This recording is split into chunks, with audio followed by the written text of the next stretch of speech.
TV की मशहूर actress Charu Asopa और उनके पति राजीव सेन की शादीशुदा जिंदगी में उथल पुथल चल रही है। शादी में आ रहे उतार चढ़ाव के बीच ही चारू असोपा ने राजीव सेन पर एक और आरोप लगाया है। उन्होंने आरोप लगाया कि प्रेगनेंसी के दौरान राजीव सेन उन्हें धोखा दे रहे थे। इस बारे में बात करते हुए एक्ट्रेस ने कहा, मुझे उनके बैग में ऐसा कुछ मिला था जो मुझे इस बात का सबूत भी दे रहा था।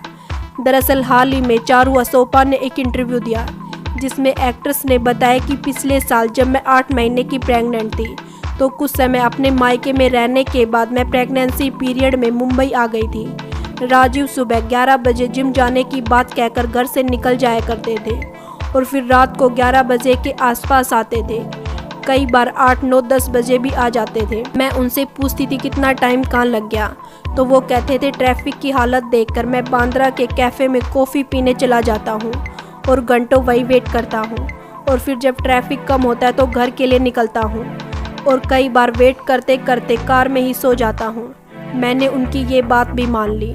राजीव सेन की चोरी के बारे में बात करते हुए चारू असोपा ने कहा, एक बार वो बिना बताए दिल्ली चले गए और मैं इधर उधर परेशान हो रही थी। तभी मुझे उनके बैग में से कुछ ऐसा मिला जिसे मैं समझ गई कि वो मुझे धोखा दे रहे हैं और मेरे साथ चीटिंग कर रहे हैं। मैंने ये बात अपनी पूरी फैमिली को बताई। जब भी ये सब होता मैं सोच लेती कि मुझे यहाँ नहीं रहना, लेकिन हर बार ये सोचकर रह जाती थी कि ठीक है, मैं उनसे प्यार करती हूँ। मैं हमेशा उनकी एक्सक्यूज़ सुनकर उन्हें चांस दे देती थी और नई शुरुआत करने के बारे में सोचती थी। लेकिन 3.5 साल की शादी सब कुछ ठीक होने के इंतज़ार में ही निकल गई।